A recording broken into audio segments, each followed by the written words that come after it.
अच्छा, मैं बात कर रहा हूँ बेटा बेसिक फाइनेंशियल स्टेटमेंट्स। हमारी 4 फाइनेंशियल स्टेटमेंट्स हैं। Financial balance sheet, income statement, cash flow statement और स्टेटमेंट ऑफ ऑनर्स इक्विटी। अब बेटा जो हमारी स्टेटमेंट ऑफ ऑनर्स इक्विटी है उसको हम यहाँ पे डिस्कस नहीं करेंगे, बाकी तीनों स्टेटमेंट्स को हम यहाँ पे डिस्कस करेंगे।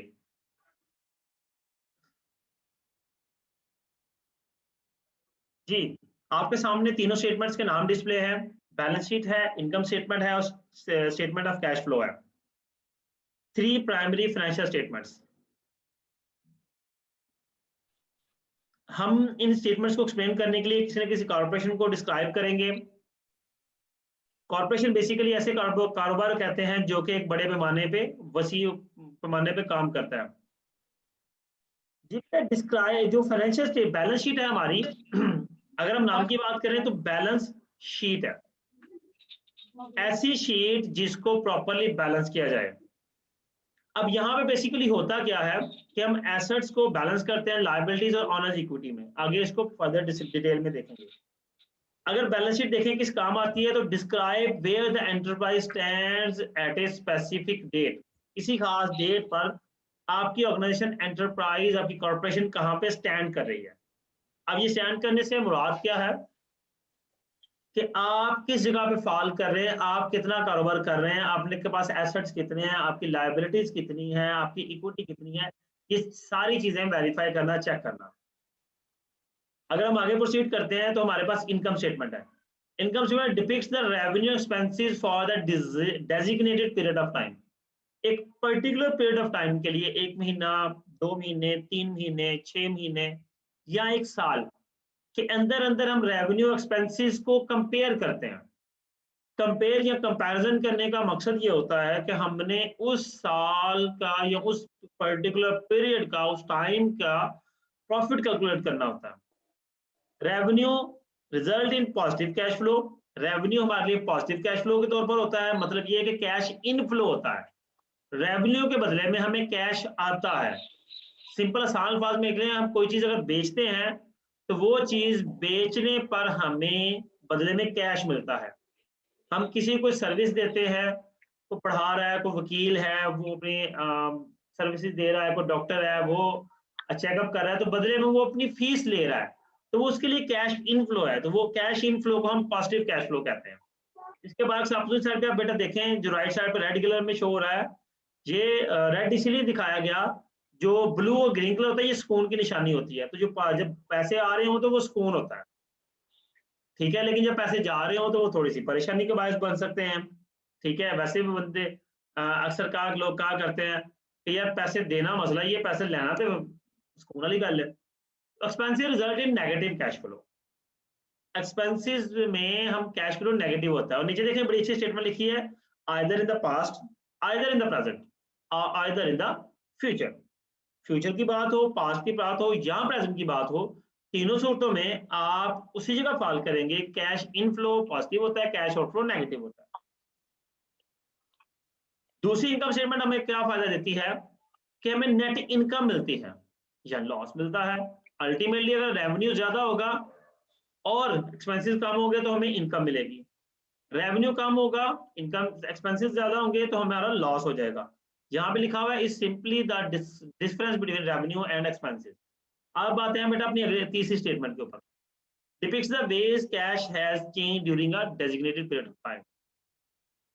पर्टिकुलर पीरियड ऑफ टाइम में, एक मखसूस वक्त में हमारा कैश इनफ्लो या आउटफ्लो किस हद तक मैनेज रहा। अब देखिए एक बात बेटा जिंदगी में याद रखिएगा कि कैश कभी भी नेगेटिव नहीं होगा। यानी कि जो एट द एंड आंसर होगा वो कभी भी नेगेटिव फिगर में नहीं आएगा। उसकी रीजन क्या है, यानी कैश फ्लो का जो बैलेंस होगा, देखिए हम कैश इनफ्लो में से कैश आउटफ्लो अगर माइनस करते हैं तो आंसर कभी भी नेगेटिव नहीं आ सकता। ऐसा हो ही नहीं सकता कि आपको 10 रुपए रिसीव किए और आपने किसी को 15 रुपए दे दिए, जबकि आपके पास दे थे ही 10। अब सवाल ये पैदा होता है कि ऐसा होता तो है कि 10 रुपए की सेल की है, 15 देने पड़ गए, तो फिर वो 5 कहां से आए जो आपने दिए। नेगेटिव फिगर तो होनी नहीं है, तो वो 5 आपने किसी से कर्ज लिया, तो अल्टीमेटली बैलेंस जीरो हो सकता है, नेगेटिव नहीं हो सकता। आप किसी से कर्ज लेंगे तो आपका कैश इनफ्लो हो जाएगा, उसके बदले में कैश आउटफ्लो आप मैनेज कर लेंगे। तो कैश कभी भी जीरो हो सकता है, कभी भी नेगेटिव नहीं हो सकता। यहाँ बेटा एक फाइनेंशियल पोजीशन बैलेंस शीट दिखाई गई है, वागाबॉन्ड ट्रैवल एजेंसी है, उसकी बैलेंस शीट दिखाई गई। आप लेफ्ट साइड पे देख सकते हैं एसेट्स है, राइट साइड पे देखते हैं लायबिलिटीज और नॉन इक्विटी है।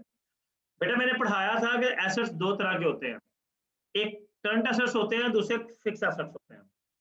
करंट एसेट्स कौन से होते हैं? जिसका टर्न्योर, जिनका लाइफ स्पैन, जिनकी मुद्दत 1 साल के अंदर अंदर होती है, 1 साल से कम होती है, ऐसों को हम करंट एसेट्स कहते हैं। इसके बरक्स हमारे पास जो एसेट्स 1 साल से ज्यादा मुद्दत के होते हैं, जिनका टर्नओवर 1 साल से ज्यादा होता है, हम उनको फिक्स्ड एसेट्स कहते हैं। आप देख लें cash, note receivable, accounts receivable, supplies, ये चारों के चारों हमारे करंट एसेट्स हैं। मैं इनको बता भी देता हूँ ये क्या है। लैंड, बिल्डिंग, ऑफिस इक्विपमेंट, ये हमारे फिक्स एसेट्स हैं। ऑफिस इक्विपमेंट से मुराद है बेटा फर्नीचर भी आपका हो सकता है, कोई कंप्यूटर है, कोई इसी तरह का टेबल है, इसको ऑफिस इक्विपमेंट कहेंगे। बिल्डिंग लैंड आप जानते हैं। सप्लाईज बेटा हमारी गुड्स है, इन्वेंट्री कह लें, गुड्स कह लें, सप्लाईज कह लें, तीनों एक ही चीज का नाम है, तो हम यहाँ पे सप्लाईज की टर्म यूज करेंगे। अकाउंट्स रिसीवेबल, वो लोग जिनसे हमने पैसे लेने हैं, जिनको हम डेटर्स का नाम देते हैं। और बेटा ये जिनसे पैसे लेने हैं, ये दो तरह के होते हैं। एक वो होते हैं जिनसे वर्बली सिर्फ हमने अपने रजिस्टर पर नोट कर लिया कि मैंने इस बंदे से पैसे लेने हैं, कोई हमारी आपस में लिखत पढ़त नहीं हुई, रिटर्न ट्रांजैक्शन नहीं हुई, रिटर्न फॉर्म में कोई रिकॉर्ड नहीं मेंटेन किया गया, वो कहलाएंगे अकाउंट्स रिसीवेबल। लेकिन ऐसे जिनसे हम रिटर्न फॉर्म पे कोई साइन करवाते हैं, कोई बिल साइन करवा लेते हैं, कोई ना कोई प्रूफ रख लेते हैं कि ये बंदा एग्री करता है कि इसने मेरे पैसे देने हैं, that account receivables are termed as notes receivable. आप लायबिलिटी साइड पे आ जाए, लायबिलिटी में नोट्स पेएबल है, सेम कंडीशन जिसमें नोट्स पेएबल है। अकाउंट्स पेएबल है, सैलरीज पेएबल, सैलरी भी पे करनी है। और नीचे देखें ऑनर्स इक्विटी है। ऑनर्स की बेटा हमने पढ़ा था कैपिटल, यहाँ पे टर्म है कैपिटल स्टॉक की। मैंने क्लास में काफी डीप डिस्कशन की थी उसके बारे में, शेयर्स के बारे में, स्टॉक के बारे में, स्टॉक एक्सचेंज के बारे में। तो बेटा चूंकि कंपनी के अंदर, कॉर्पोरेशन के अंदर जो कैपिटल होता है वो शेयर्स की शक्ल में, स्टॉक की शक्ल में होता है, तो फिर हम उसको लिखते भी कैपिटल स्टॉक है। ठीक है। इसके बाद जो प्रॉफिट्स हमें आते हैं, उन प्रॉफिट्स का जो पोर्शन कंपनी अपने पास रखती है, कंपनी क्या करती है, प्रॉफिट को दो हिस्सों में कैटेगराइज कर लेती है। एक हिस्सा डिस्ट्रीब्यूट कर देती है, दूसरा अपने पास रख लेती है। जो डिस्ट्रीब्यूट कर दिया उसे डिविडेंड कहा जाता है, और जो अपने पास रख लिया उसे रिटेन्ड अर्निंग्स कहा जाता है। ये हमारी बेटा फाइनेंशियल पोजीशन है। इसके बाद हम आगे चलेंगे।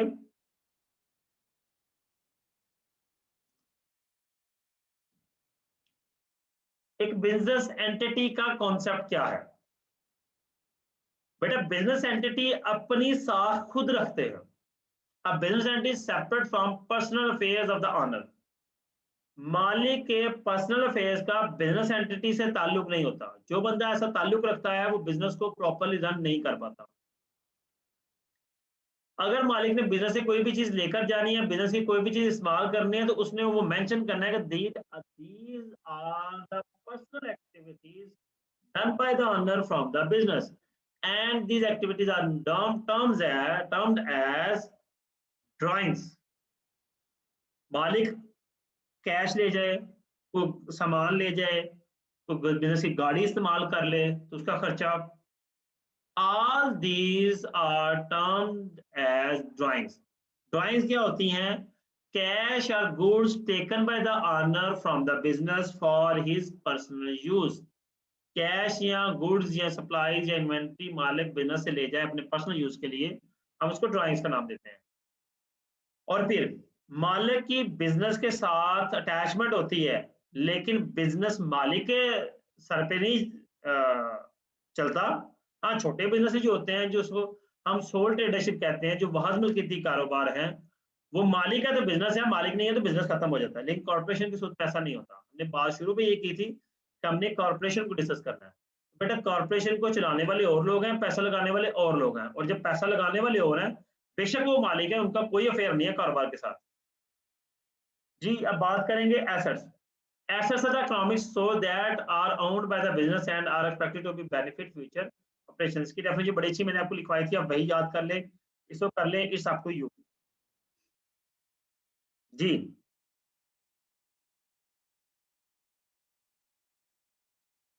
अब बेटा 4 अकाउंटिंग के प्रिंसिपल्स हैं जो कि एसेट की वैल्यूएशन में मदद करते हैं। एक कॉस्ट प्रिंसिपल है, एक गोइंग कंसर्न अजम्पशन है, एक ऑब्जेक्टिविटी प्रिंसिपल है, और एक स्टेबल डॉलर अजम्पशन है। चारों को अच्छी तरीके से समझ लीजिएगा। बेटा कॉस्ट प्रिंसिपल होता है कि asset are recorded at the cost where he it purchase. जिस कॉस्ट पर, जिस प्राइस पर एसेट को परचेज किया जाता है, उसी पर उसको रिकॉर्ड किया जाता है, और ये कॉस्ट प्रिंसिपल कहलाता है। उसके बाद going concern principle. Going concern का कंसर्न बेसिकली बेटा बिजनेस से होता है कि बिजनेस हम 2-4 दिन के लिए नहीं चलाते। हमारा मकसद बिजनेस को अनलिमिटेड पीरियड ऑफ टाइम तक चलाना होता है। अब ऐसा बिजनेस जिसमें business unlimited period of time तक चलता है, वहां करंट एसेट्स के साथ फिक्स एसेट्स भी होते हैं। उसका मतलब है एसेट्स को के साथ गोइंग कंसर्न अजम्पशन जो है ये भी लिंक करती है। फिर आया था ऑब्जेक्टिविटी प्रिंसिपल। बेटा कारोबार में ऐसा कोई एसेट नहीं रखा जाता जिसकी जरूरत नहीं है। कारोबार पर बर्डन किसी चीज का बनाया नहीं जाता। कारोबार हर वो चीज जो कि बेकार है उसको अपने पास नहीं रखेगा, बल्कि उसकी जगह कोई ऐसी चीज खरीदेगा जो उसके काम आ सके। एक एसेट जिसकी 1 साल बाद जरूरत पड़नी है, बिजनेस आज उसको कभी भी नहीं खरीदेगा, क्योंकि उसकी जरूरत 1 साल बाद पड़नी है। 1 साल तक बिजनेस उस पैसे को किसी और जगह इन्वेस्ट कर सकता है। तो ऑब्जेक्टिविटी प्रिंसिपल यही है कि मकसद की बुनियाद पर काम होना है। और स्टेबल डॉलर जंक्शन से क्या मुराद है कि जो एक्सचेंज करेंसी है, यानी कि जो इंटरनेशनल बिजनेसेस हैं, वो स्टेबल डॉलर जंक्शन की बेस पर काम करते हैं कि वो एक फिक्स प्राइस सेटल कर लेते हैं। अब देखिए कई ऐसे बिजनेसेस इंटरनेशनली जो ऑनलाइन काम कर रहे हैं, वो डॉलर की डेली बेसिस की प्राइस को नहीं देखते। उन्होंने अपनी प्राइस सेट की होती है और वो उसी प्राइस पर आपसे पेमेंट चार्ज करते हैं। ठीक है, अगर उन्होंने प्राइस वो 120 सेट की है, डॉलर बेशक 105 पे आ गई, 125 पे चला गया, उन्होंने आपके साथ डील 120 पे ही करनी है। जी, अब liabilities are debts that represent negative future cash flows for the enterprise. Ultimately negative future cash flow होगा, क्यों? क्योंकि लायबिलिटीज की शक्ल में आप पेमेंट करते हैं, तो आपका कैश अल्टीमेटली कैश फ्लो जो है वो नेगेटिव हो जाता है। और वैसे भी डेफिनेटली लायबिलिटीज की डेफिनेशन मैंने आपको बड़ा बताई थी कि डेट्स और obligations of the business. Business पर जो भी जिम्मेदारी है वो लायबिलिटी है। फिर आ गया ऑनर्स इक्विटी। ऑनर्स इक्विटी मालिक का पैसा। Honours equity represent the honours claim. Equity बेटा क्लेम को कहते हैं on the assets of the business. मालिक बिजनेस के एसेट्स पर जो अपना क्लेम जाहिर करता है, that is called owners equity. और वो क्लेम सिर्फ अपनी इन्वेस्टमेंट तक जाहिर कर सकता है, इससे ज्यादा क्लेम वो डिमांड कर ही नहीं सकता। अगर वो इससे ज्यादा क्लेम डिमांड करेगा तो वो कैपिटल नहीं कहलाएगा बेटा, वो गुडविल कहलाएगी। इसकी मिसाल इस तरह से है कि बेटा ऐसा कारोबार जो कि रूटीन के साथ चल रहा होता है, अगर वो बंदा अपने उस कारोबार को, मुनाफा बख्श कारोबार को बेचना चाहता है, किसी वजह से उसने किसी दूसरे शहर जाना है या उसने मुल्क छोड़ के चले जाना है, तो वो अपने कारोबार को बेचना चाह रहा है और अच्छा चल रहा था कारोबार, तो वो उस कारोबार को अच्छी पेमेंट पर बेचेगा। अच्छी पेमेंट से मुराद ये है कि देखिए यहाँ पे ऑनर्स इक्विटी जो है वो 2,20,000 की डिस्प्ले हो रही है, तो वो कहेगा जी 2,20,000 मेरी ऑनर्स इक्विटी है और मैंने 1,40,000 रुपया गुडविल का लेना है, तो मुझे 3,60,000 आप पे करेंगे। समझ आ गई बात की? तो that is called owners equity. जी, ऑनर्स इक्विटी के चेंज में owners equity, owners investment business earning से इंक्रीज होगा और बिजनेस लॉसेस से डिक्रीज होगा। उसके अलावा इक्विटी में कोई चेंज नहीं आता। इक्विटी जितनी आ गई है उसमें कमी नहीं हो सकती, वो वही रहेगी। उसमें इजाफा होगा विद अर्निंग्स। जिस तरह रिटेन अर्निंग हमने पीछे पढ़ा, ये देखें आपके सामने है, ये लास्ट पे लिखा हुआ है ऑनर्स इक्विटी के नीचे कैपिटल स्टॉक है और उससे नीचे रिटेन अर्निंग लिखा हुआ है। और दूसरी तरफ इक्विटी में कमी तब आएगी जब बेटा लॉस होगा। अल्टीमेटली सीधी सी बात है, जब लॉस होगा तो लॉस कौन देगा? लॉस मालिक ही देगा। तो मालिक के पैसे में से लॉस को बियर किया जाएगा, तो उसकी इक्विटी में कमी आ जाएगी। जी थर्ड क्वेश्चन की तरफ चलते हैं। अकाउंटिंग क्वेश्चन को भी हम पढ़ चुके हैं। Asset is equal to liabilities plus owners equity, ठीक है, उसने इसको अकाउंटिंग की शक्ल में बैलेंस शीट को शो करवाया, ये भी हम पढ़ चुके हैं। सो डीप डिस्कशन में हम नहीं जाएंगे। जी let's analyze some transactions for JJ lawn care services, कुछ ट्रांजैक्शंस की बात करते हैं। On May 1st, Jill Johns and her family invested 88,000 in JJ Lawn Care Service and received 800 shares of stock। जी बेटा 8,000 रुपया कंपनी में उसने इन्वेस्ट किया इक्विटी के तौर पर, तो 800 शेयर्स उन्हें मिले स्टॉक के। एंट्री क्या पास होगी, कैश की शक्ल में 8,000 आ गया और ऑनर्स इक्विटी के पास कैपिटल स्टॉक 8,000 का आ गया। ठीक है, आप इसको बैलेंस शीट की शक्ल में अंडरस्टैंड कर लें या आप इसको अकाउंटिंग क्वेश्चन की शक्ल में कंसिडर कर ले। दोनों सूत्रों में सेम डिस्कशन है। On May 2 JJ purchase riding lawn mower for 2500 cash. तो यहाँ पे देखें 2500 का उसने इक्विपमेंट परचेज कर लिया, तो कैश पे के जो 8,000 था वो 5500 रह गया, टोटल उसका 8,000 है। ठीक है, तीसरा उसने क्या किया, on May 8 JJ purchase 15,000 truck of 15,000 paid 2,000 down payment and issue a note payable for remaining 13,000। जी बेटा 13,000 की लायबिलिटी बन गई, 2,000 कैश में चला गया और 15,000 का टका आ गया। देखें यहाँ पे शो करवा दिया उसने, कैश 5500 से 3500 रह गया, टूल्स एंड इक्विपमेंट 2500 का था और नया ट्रक आ गया 15,000 का। ये रेड कलर ये चीज शो कर रहा है कि जो जो चीजें चेंज हुई हैं, कैपिटल स्टॉक उतना ही है, उसमें चेंज नहीं आया, नोट्स पेबल नए आ गए 13,000 के। अगली ट्रांजेक्शन में आते हैं। और May 11 JJ purchase some repair parts for 300 on account, उधार पे 300 के उसने पार्ट्स खरीदे हैं, तो लायबिलिटी में 300 का इजाफा हो गया, अकाउंट्स पेबल आ गए और उसके पास जो सप्लाईज आ गई 300 की वो यहाँ शो हो जाएंगी। उसने इक्विपमेंट के अंदर 2500 से 2800 कर दिया, 300 इक्विपमेंट में जमा कर दिया और अकाउंट्स पेबल नए आ गए 300 के। रेड कलर गेम बता रहा हूँ जो चेंजिंग आ रही है। Realized she had purchased more repair parts than needed. On May 18, JJ was able to sell half of repair parts to ABC Lawn for 1,500, a price equal to JJ cost. JJ receive cash within 30 days, 30 दिन में उसे cash मिल जाएगा। ठीक है, ये उसने sales की है तो सेल्स की एंट्री आ जाएगी। 150 के 150 के अकाउंट रिसीवेबल आ गए और टूल्स एंड इक्विपमेंट में से 150 की कमी हो गई। ठीक है, रिपेयर पार्ट्स उसने बेच दिए। लायबिलिटी साइड पे कोई चेंज नहीं आया, देखिए वो सारे का सारा हिस्सा ब्लैक है। On May 25, ABC Lawn pays 75 as a partial settlement of account receivable. Partial settlement से मुराद है कि उसने कुछ पैसे दे दिए, कुछ अभी देने हैं, जो मिल गए वो चेंज हो जाएगा, जो नहीं मिले वो पीछे रह जाएगा। अकाउंट रिसीवेबल 150 के थे, $75 आ गए हैं, तो वो कैश में इजाफा हो गया, 3500 से 3575 कैश हो गया, अकाउंट रिसीवेबल 75 के रह गए। On May 28, JJ pays 150 of its accounts payable। ले जी हमने 150 का अकाउंट्स पेबल को पेमेंट कर दिया, तो देखिए अकाउंट्स पेबल जो 300 के थे वो $150 के रह गए और कैश जो हमारे पास 3575 का था वो 3425 पर आ गया। बाकी चीजें सेम है। हाँ एक चीज देखें बेटा, तो अगर टोटल नहीं चेंज हो रहा, वो टोटल दोनों साइड्स पे सेम है, ये सेम ही चलना है। On May 29, JJ recorded lawn care services providing during May of 750, all clients were paid in cash। जी बेटा सर्विसेज प्रोवाइड की है 750 की, 750 का कैश में इजाफा हो जाएगा और ये क्या कंसीडर होगा आगे देखते हैं।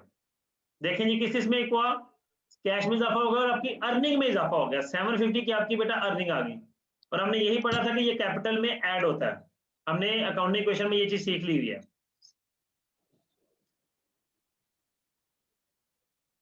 और May 31 JJ purchase gasoline for lawn mower for truck 50 cash, gasoline उसने परचेज किया, तो ये उसका खर्चा बेटा, तो खर्चा मालिक ही देगा, तो रिटेन अर्निंग में कमी आएगी, देखते हैं। देखिए रिटेन अर्निंग आपका बेटा 50 का कम हो गया, उधर से कैश 50 का कम हो गया। नो लेट्स रिव्यू हो JJ transaction factor the accounting question. ये उसने बेटा पूरा क्वेश्चन करके दिखाया है आपको, इसको भी हमने सीखा हुआ है। ये वो चीजें जो हमने सीखी हुई है, इसलिए मैं आपको वर्बली बता रहा हूँ, मैं आपको बोर्ड में नहीं करवा रहा। हमारा कल का लेक्चर भी इसी तरह का होगा, तो नेक्स्ट वीक इंशाल्लाह हम बोर्ड पे लेक्चर करेंगे। ठीक है, आपके सामने बोर्ड होगा और मैं बोर्ड पे क्वेश्चन को सॉल्व कर रहा हूँ। ये उसने सारी चीजें आपको तरतीब से बता रहा है, इसको आप इंडिविजुअली देख लीजिएगा। सेल उसकी 750 का रेवेन्यू, उसने जो सर्विसेज दी वो था, और गैसोलीन का 50 का एक्सपेंस हुआ, तो 700 रुपये उसकी इनकम आ गई। आगे बेटा कैश फ्लो स्टेटमेंट में देख लें जी, यहां पे गौर से देख लीजिएगा बेटा, बात को अंडरस्टैंड पूरी तरह से कर लीजिएगा। कैश फ्लो स्टेटमेंट बेटा 3 पोर्शन होते हैं, एक ऑपरेटिंग एक्टिविटीज होती हैं, एक इन्वेस्टिंग एक्टिविटीज होती हैं, एक फाइनेंसिंग एक्टिविटीज होती हैं। तो जितने भी क्वेश्चन पीछे स्टेटमेंट्स हमने देखी, इन सब को एक एक करके कंसीडर अंडरस्टैंड करें और देखिए कौन सी चीज कहां पे आ रही है। ठीक है, मैं एक दफा बता देता हूं बेटा, जो ब्रैकेट के बगैर चीजें लिखी हैं वो कैश इनफ्लो है, और जो ब्रैकेट के साथ लिखी है वो सारा कैश आउटफ्लो है। ठीक है, आपने इसको एक पेज पर बनाकर तो जितने पिछले जितनी भी ट्रांजैक्शंस हैं उनके साथ देखना है कि आया वाकई कैश इनफ्लो और कैश आउटफ्लो हुआ है। और देखें बेटा, मेथ फर्स्ट को हमारे पास कैश नहीं था, क्योंकि हमने इस वक्त कारोबार स्टार्ट किया था 8000 की इन्वेस्टमेंट से। देखिए इन्वेस्टमेंट बाय ऑनर्स 8000 आया है, ये पहली ट्रांजेक्शन थी हमारी। बाकी ऊपर की नेगेटिव फिगर्स भी हैं, हमने कैश रिसीव किया सर्विसेज के ऊपर 750 का, गैसोलीन के तौर पर 50 का कैश पे ऑफ किया, 700 का हमारे पास नेट प्रॉफिट आया था। उसके बाद हमने नॉन मूवर परचेज किया 2500 का, वो आउटफ्लो पेमेंट हुई। ट्रक परचेज किया 2000 का, वो आउटफ्लो पेमेंट हुई। सेल्स ऑफ रिपेयर पार्ट्स 75 का हमने रेवेन्यू लिया, और पेमेंट की थी रिपेयर पार्ट्स की 150 की, वो हमने माइनस कर दिया, तो हमारे पास 4575 नेगेटिव फिगर आई। ये हमारी पेमेंट है सारी। ऊपर 700 का इनफ्लो था, नीचे 8000 का इनफ्लो है, तो हमने टोटल हमारे पास कैश बचना चाहिए 4125 का। पीछे चलेंगे बेटा, इसको बाद में दोबारा देखते हैं, मैं पीछे जा रहा हूं।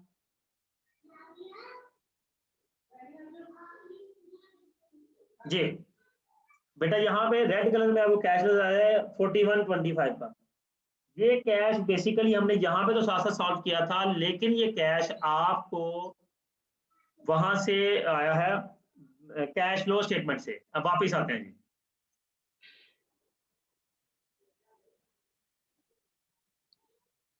जी बेटा, अभी कैश फ्लो स्टेटमेंट में 4125 आगे चलते हैं, वो क्या क्या बता रहा है। Operating activity include the cash effect of revenue and expenses transaction. जो रेवेन्यू एक्सपेंसेस को इफेक्ट करते हैं वो ऑपरेटिंग एक्टिविटी है।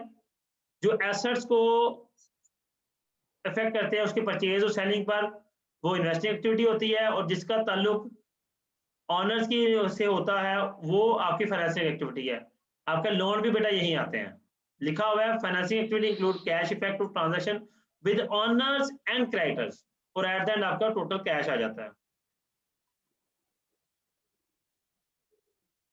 बैलेंस शीट में बेटा आपका टोटल जो फिगर्स हैं वो सारी की सारी उसने डिस्प्ले कर दी।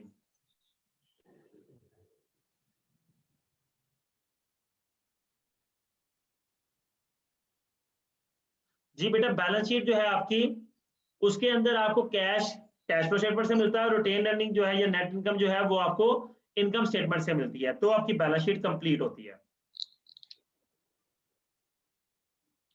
ये देखें, उसने इनकम स्टेटमेंट बनाई, वहां से 700 उठा के उसने रिटेन अर्निंग में रख दिया। उसने कैश फ्लो स्टेटमेंट बनाई, उसका 4125 उठा के उसने कैश में रख दिया। ठीक है,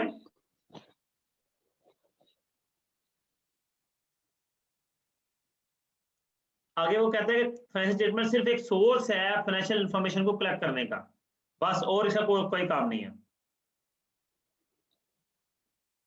जी बिजनेस की फॉर्म्स की बात कर रहे हैं, ये भी हम पहले कर चुके हैं, सोल प्रोप्राइटरशिप, पार्टनरशिप और कॉर्पोरेशन। सोल प्रोप्राइटरशिप के तौर पर जेन ने 8000 इन्वेस्ट किया, पार्टनरशिप के तौर पर हम कह लेते हैं 2 लोगों ने मिलकर 4000 इन्वेस्ट किया, और कॉर्पोरेशन के तौर पर बेटा कैपिटल स्टॉक का 7000 का और 1000 के रिटेन अर्निंग टोटल 8000 का कैपिटल इक्विटी। ये वो जस्ट ना फिक्शन वाली फिगर्स ले रहा है, इसका पीछे कोई ताल्लुक नहीं था। जी अब नई बात हमारे साथ शुरू होगी जो अब तक हमने नहीं की थी। ठीक है, तो इन नई बातों को बेटा हम कल पे रखते हैं। आज के लिए अब आप माइक अनम्यूट कर सकते हैं और मुझसे क्वेश्चंस कर सकते हैं जो जो इशू है। अभी तक किसी बच्चे ने अनम्यूट नहीं किया था, आप लोग माइक अनम्यूट कर सकते हैं। जो जो आपको इशू है वो आप मेरे साथ डिस्कस कर सकते हैं।